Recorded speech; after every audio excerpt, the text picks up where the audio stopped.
So I'm here with musician, producer, Weedie Braimah. How are you doing today? How you doing today, Ryan? Hope all is well, brother. Man, you're a master of the West African drum, Djembe. Your latest single, Triumph, debuted at number 35 on Billboard Mainstream Top 40 indicator charts, man. Congratulations. Thanks a lot, man. It's a couple of things between that. Um, I this project Moja, it just came out. We were working on it for 5 years, about 4 to 5 years now. And so it came out, and then last year, my personal project came out as well, which also got nominated for a Grammy. And my project, The Hands of Time, with my band came out. We got nominated for a Grammy, and we also made the top 10 albums of 2021 in Time magazine. We was number 8. So, Man, yeah, you're doing some really big things. You know, let's talk about like the beginning though, because you come from like a long lineage of musicians. Can you talk about that? yeah, yeah. Born in Ghana, raised in East St. Louis. My mother and my father both were drummers, both in their traditional ways of life. My father being a Ghanaian composer and drummer from Accra, and my mother being a straight ahead jazz drummer, or as I call it, a improvisationist within the jazz realm, because I don't like the term jazz. Um, from a family of musicians from New Orleans. My grandfather, who's my namesake, Weedie Morris, was a great jazz drummer who had 10 brothers and sisters. Now, Weedie was the eldest, and out of 10, 5 of them were drummers. And the youngest, which was a gentleman by the name of Leo Morris, which became to be the great jazz drummer Idris Muhammad. So on one side, I got 4 generations of drummers, 3 generations of drummers on my mother's side, and on my dad's side, because we retained the traditional West African way of genealogy through music and instruments. I have almost 89 generations of musicians on my father's side. So, Wow. Yeah. yeah. So So either be that or be a cook. You know what I'm saying? right. You started the drums at 2? I started playing at 2 with my father's band Bantuku. So they brought me to the States at a very young age. And I remember one thing I do remember being a young person and being able to watch that band perform and try to emulate and imitate what they were doing.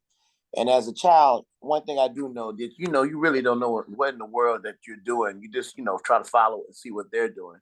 And to come to find out from what I was told, that I knew exactly what I was doing. So, yeah, it kind of worked out for me. Yeah, it most definitely has. Like, so it just came naturally to you. Like, you feel like, was there any like time where you thought like you wanted to pursue anything else, or you was always going to be music? There was nothing else I wanted to do. Nothing else. As I said, it's funny. That's about a week ago I did an interview, and they asked me the same question. And I said to myself, damn, was it anything else I wanted to do? No. It was just music. Simply music. Simply music. And it's become music was my toys, because I didn't play with games at a young age. I used to be a fan of wrestling. I was a wrestler fan. I was a Hulkamaniac and all that. But I tried to implement that world with the music world at a young age. So I was like, yeah. But everything else, my toys I had was instruments. I wasn't really into the Game Boys and the Nintendos, or as I call it, those type of things. I wasn't into that. It was music, straight music. And I thought like another really interesting part of your story was how your parents, you said like in a previous interview that they were locked in more so because of the music. Absolutely. And that's really good. You're right. That's absolutely right. So, damn, Ryan, that's good. That's true. I feel that the relationship that my mother and my father had was simply for the music. Now, there was love there. But a lot of times people think love, you think this whole romantical man meets a woman, woman meets a man, woman identifies the man as what she wants, and a man identifies a woman, blah, blah, blah, with the wham. Then they fall in love, they do certain things, they create a child, they do this, and then they, blah, no.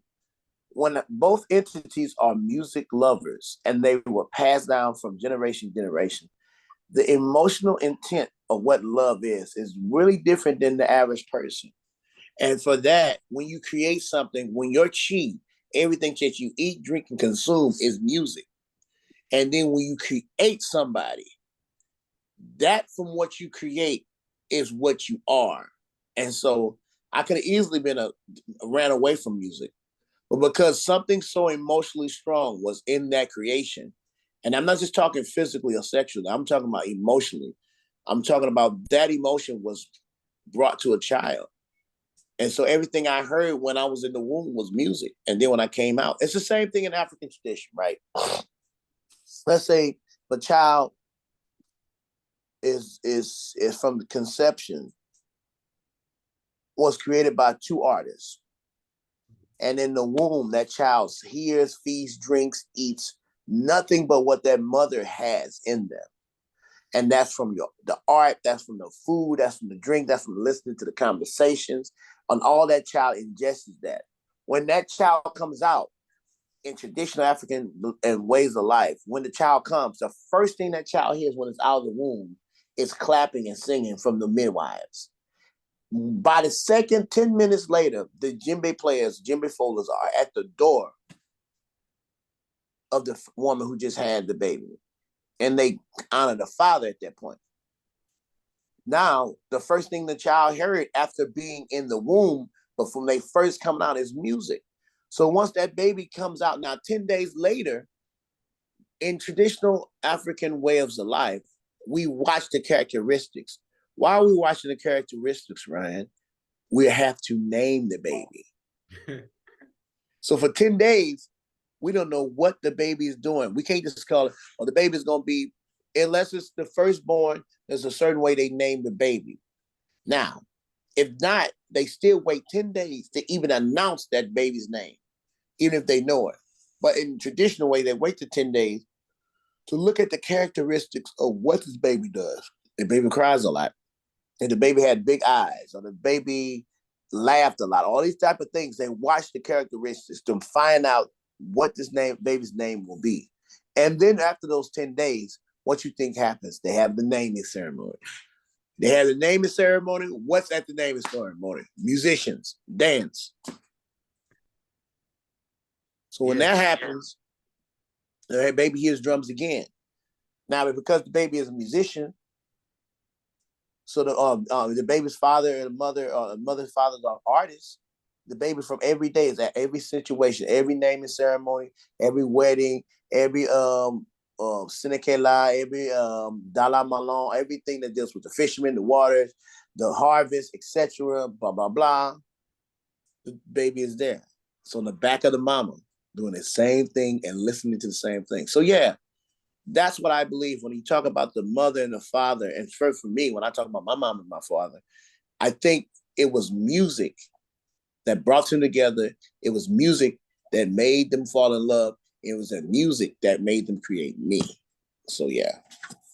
Man, that's a really incredible story. You grew up like in East St. Louis, which has a rich musical history, you know, like Ike Turner, Miles Davis. You know, what was it like growing up in East St. Louis, and how did that influence your career music? Well, the coolest thing is that, like you said, East St. Louis has a huge musical history, legacy. Huge musical legacies. Ike Turner, as far as, and then for dealing with theater and dance. So you're dealing with people like, you know, Miles, Ike, you know, Tina, who else? My granddad, Catherine Dunham. And if it wasn't for Catherine Dunham, there would be no Weedie Braimah. Right. Because Catherine Dunham was able to allow the cultural arts to come to this city and flourish like it was a damn fire to on gasoline on wood or something, and it just went everywhere. It just went everywhere. Everybody in East St. Louis at one time was in the arts. Everybody. So people like Catherine Dunham and Morcham being able to bring that to the city, there was a lot of arts going on at the time. So, I mean, and another gentleman by the name of Sylvester Sunshine Lee, so, which was one of my teachers as well, and one of my masters. It was him that was the one that implemented the instrument that made me who I am today. Now, mind you, where I was born and where my family, the instruments my family play in Ghana, we do not play the instrument that I'm famous for, that I've created a name for. Djembe is not the instrument we play. We play other kind of instruments like Obrintan, Brekete, Antupang, Panlugu, Goje, Luna, all these different ends, Antupang, all these different instruments that comes from Ghana from different ethnic groups, right? And that's the instruments my father had presented to me in my life and that I know. Now, in 1989, 1990, my life changed. Once the separation of my father and my mother happened, and I came back to East St. Louis from being in Champaign, my mother wanted me to continue studying this folklore. And I'm continuing to study. It was a gentleman named Morcham that my mother knew from working with him back a long time ago. Now, mind you, Morcham was one of the first people, along with a gentleman named Laji Camera, to bring the djembe to the United States in 1964 to 65, right? 64, 65 to 69. So with that instrument coming to places like New York and East St. Louis, it opened up a door for African Americans to regain a sense of understanding through cultural expression with an instrument that just came freshly to the United States. So by the time East St. Louis was going crazy because of the art boom, Morcham was there because of Catherine Dunham. And when he came, my mother worked with him. And so when the time I got born and I came back to the States, etc., my father broke up, so she wanted me to keep playing. When I kept playing, I found out about this instrument, djembe. And when I found out about this instrument, djembe, it changed my life. From learning how to play with my father's band and working with these Ghanaian instruments, it was a day and night of how they played, how they looked, how they felt, how the emotion was brought about. The two different energies with the instruments. And within East St. Louis, it was the day that changed my whole understanding of what my existence would be. It was that. It wasn't the toys. It was the difference of the instruments that changed my idea of what would happen. So from going from a style of drumming that's direct lineage linked to my family to playing something else way different up from a different ethnic in different country within West Africa. And that instrument being the passport to my future and in my existence is what makes East St. Louis a special place in my thoughts. So. Man, you mentioned Catherine Dunham being a huge influence on you, and now you're getting an opportunity. You know, I see you're a professor at Oberlin College. When you're not touring, you know, what's it like? You know, working with the youth and you know teaching them about music. Oh man, so really, it's a great question because I teach at Oberlin something that is not being taught in a lot of universities. You know, to say that you're a professor in djembe orchestra 1 and 2 at a school as a prestigious school of music, right, the Conservatory of Music to be exact, out of 3 universities, there's Oberlin, Berkeley, New School. I mean, it's actually 4, New School and probably Cal Berkeley, of being some of the most prestigious music schools in the country, right? And out of them, Berkeley and Oberlin being the top 2, and then the New School, etc. It doesn't matter how we categorize it, whatever. Right. But for me to be a djembe folder to teach at a school that, you know, predominantly white school now, At the same time, to be able to teach folkloric African music, folkloric djembe music. Now, all these schools has the history of jazz classes, have the history of, jazz 101, blah, blah, blah, wham. But you have all these classes, but this is the class that's going to implement djembe culture. It's shocking to me to this day. So, yeah. And it feels good that now people are starting to get an understanding of what the instrument can do. Now, mind you, I've recorded and played with a lot of artists. And from me being a djembe fola and thinking and presenting myself as a djembe fola and not a percussionist, it opens up the conversation of what this instrument can do in modern times and in modern music. So now you have musicians who are trying to implement those techniques of what I've done with the instrument to their personal lives and to their personal growth as a musician. So when I tell people that, that's amazing. So I tell some of the students, great, I'm happy that you're a jazz major, you're a drum major, blah, blah, blah. You're a sax major, and you're able to come here and use these rhythms to implement what you're doing. But the thing is, don't just do the rhythms. If you find out the way of life and how it's implemented into the music and study that, and then from having a root in that and then bring it to what you're playing, whether it's your vocal, your sax, your key, your piano, blah, blah, blah, and you use that as a vessel to understand where your colors would be, where you're moving, how you're going to translate in the music, you'll be a better human being. And so for me to teach youth that, or teach students that at these different colleges or these different universities, and definitely at Oberlin, it's a blessing for me. Now, mind you, I'm touring too much to be teaching full out. So it's like that day I'm there with them, they really take it into, they really appreciate it. Right. They really appreciate it. Good example, yesterday I was teaching virtually. The whole class was in there and I was teaching from here virtually. So yeah, and they still love it because all the artists that they look up, even me, some of those artists say, you made me want to learn djembe because I couldn't believe a djembe player was playing with a Zion Atunje Ajwa or with a trombone shorty or with this band or with, Marcus Miller or whoever, Yeah. Yeah, that's incredible. Like, I think because so many times in college and stuff, you have people teaching courses and stuff on things they've never done. So to be able to learn from somebody who's actually like, touring and working, and stuff, everything is a huge, yeah. And touring and working with an instrument that was the last one hired and the first one's fired. The word percussionist means in the industry, you're the last ones hired and the first ones fired. And anybody says you're lying, then that means that you have, if you don't know that, you don't believe in the paper bag. It's true.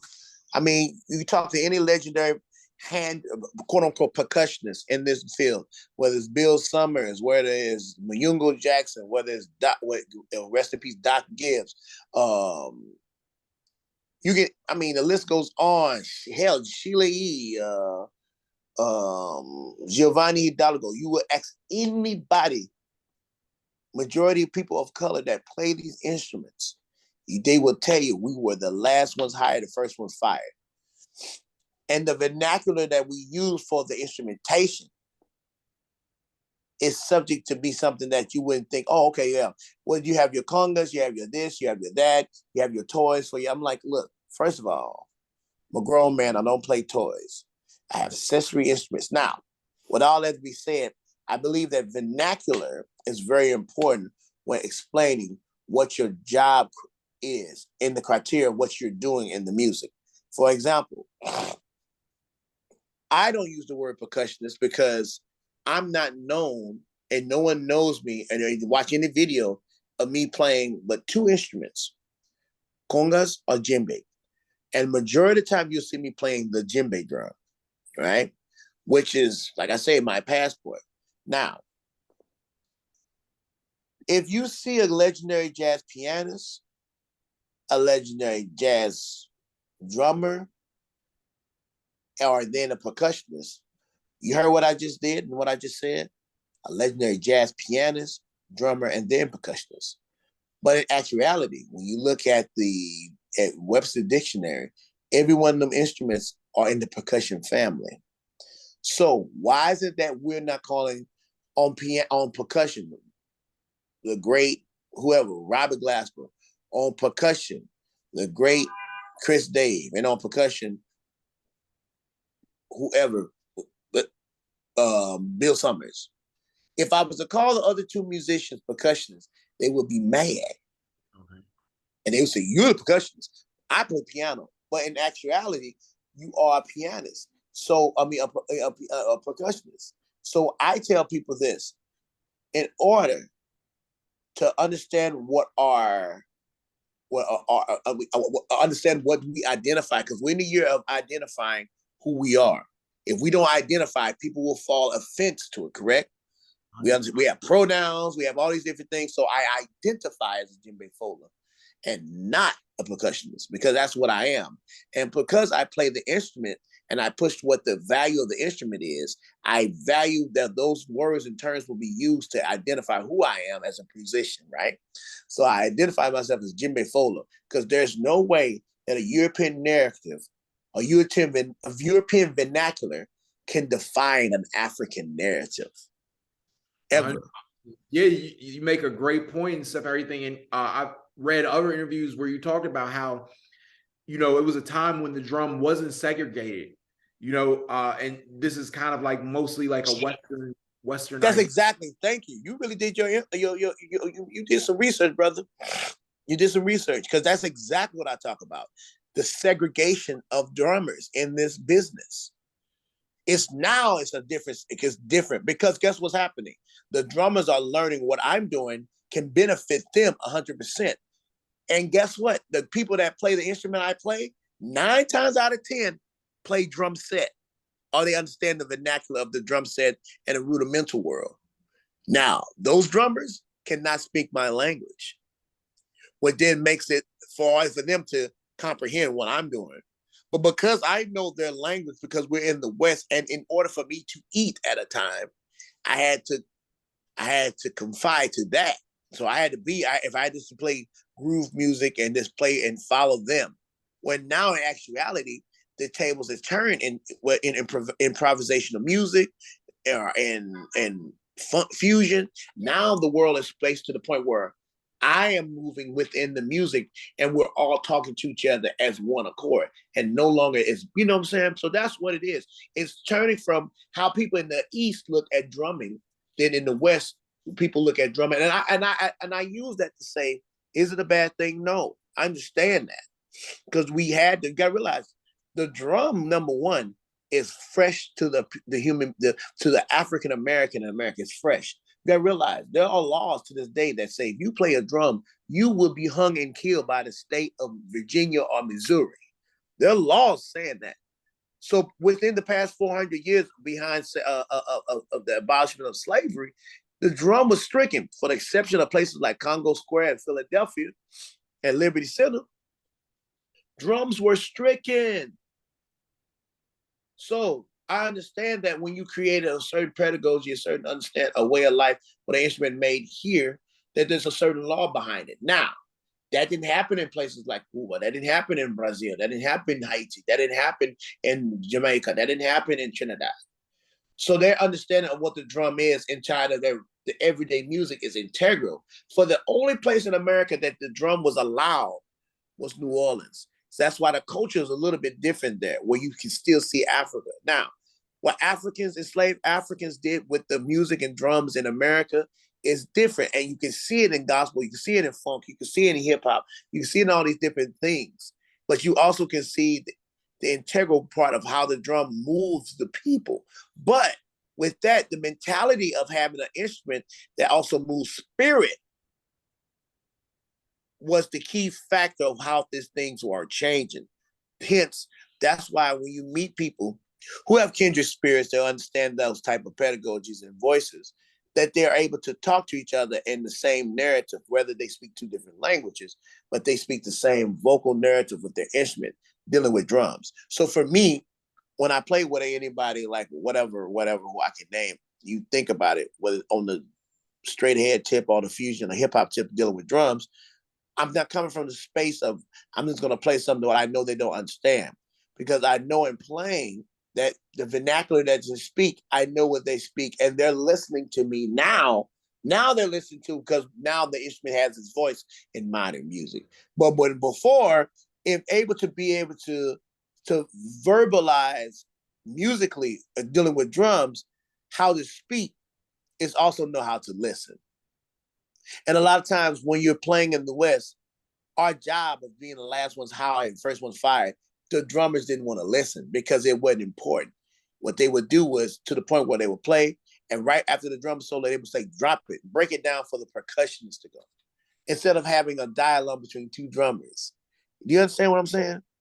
No, I get it. Yeah, you are, so knowledgeable about music. Like, one of the most knowledgeable people I've ever talked to. I'm just like soaking it up.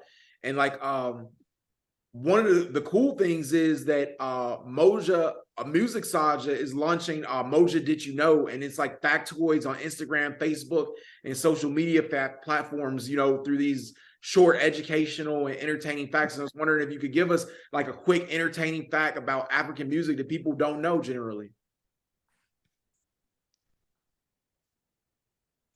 Majority of the industry now are finding ways to implement African music into their everyday life. Now, one of the things is now, one of the facts, one of the biggest, highest paying styles of music right now is the new Afro beats around. The Afro beats now around, people like Burna Boy, Davido, Tim's, Wizkid are the top artists selling, some of the top selling artists now of our times. Just as close to your Beyonce's, your Jay-Z's, your your Rihanna's. It's getting to that level. Now, throughout the years, that has never been seen. I never knew that there was going to be a day. Number one, even myself, I never knew that a Djembe Fola, would be nominated for a Grammy, right? In the past. I never knew a Djembe Fola would have been told that your album would make the top 10 album in 2021. I'll never know that I would produce and be the executive producer of a project that would have made it to Billboard on the 35, on number 35 in the charts. I would have never thought that with Moja Saga. So those are the type of things that I would say. Yeah, man, I think that's really cool. Burna Boy, he's nominated for a Grammy as well this year. Yeah, a shout out to all my friends this year who got nominated. Taking the Bangers, Robert Glasper, Terrence Martin, PJ Martin, Cecile, Snarky Puppy. If I didn't say you got anybody else's, hold it to my head, not my heart. There's been a lot of criticism about Grammy nominations.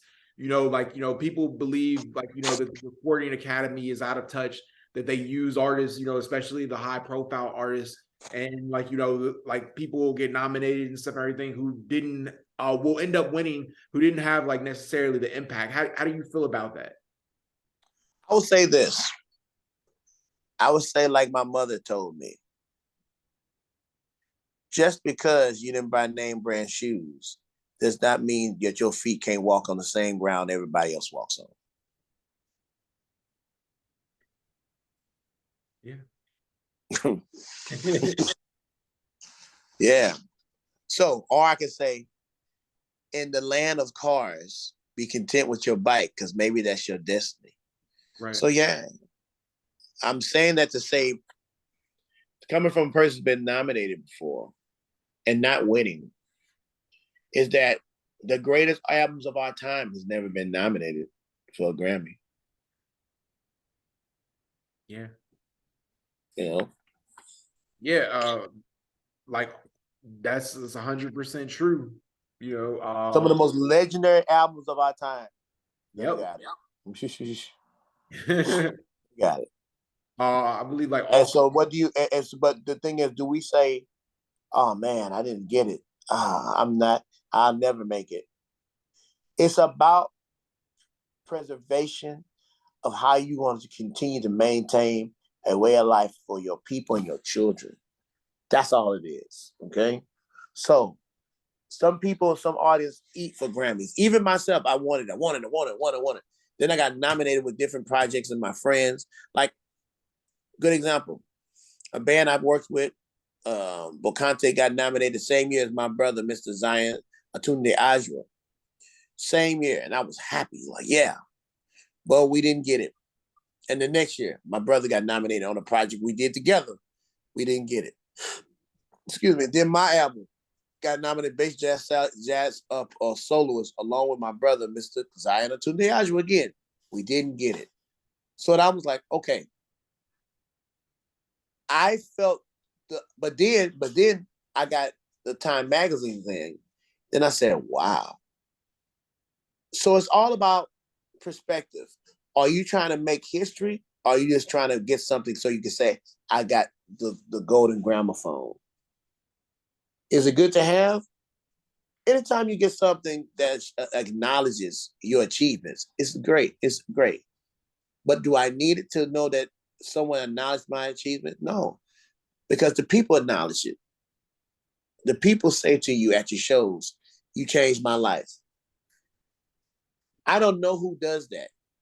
When I get the Grammy, we don't know if and who changes whose lives in those meetings when they look at this, listen to the albums, or if they even listen to them, or they just go for a look, or they go for, yeah, we know this person, that's cool, let them through, or anything. So we don't know those type of things. All I can say is that, like the proverb my mom said, just because you gonna have name brand shoes on, who says your feet can't walk on the same ground as them? That's a beautiful quote. What do you want your legacy to be in music?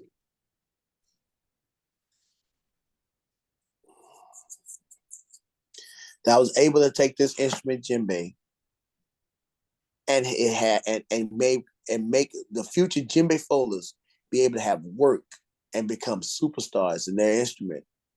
And they never have to worry about being in the back no more. And they are frontmen for the rest of their lives. And they can get paid, and they can have respect, and they have the diligence that comes with the same thing that all the other musicians have on that bandstand, like I'm doing for it now. And that when I leave this place, we don't never have to worry about those things again, those struggles again. As a djembe folder. What would be your advice to, the kid that's 2 years old right now, or, maybe like, 8 or so, like, and wants a career in music like you, looks up to someone like you. How does he follow or pursue that path, today?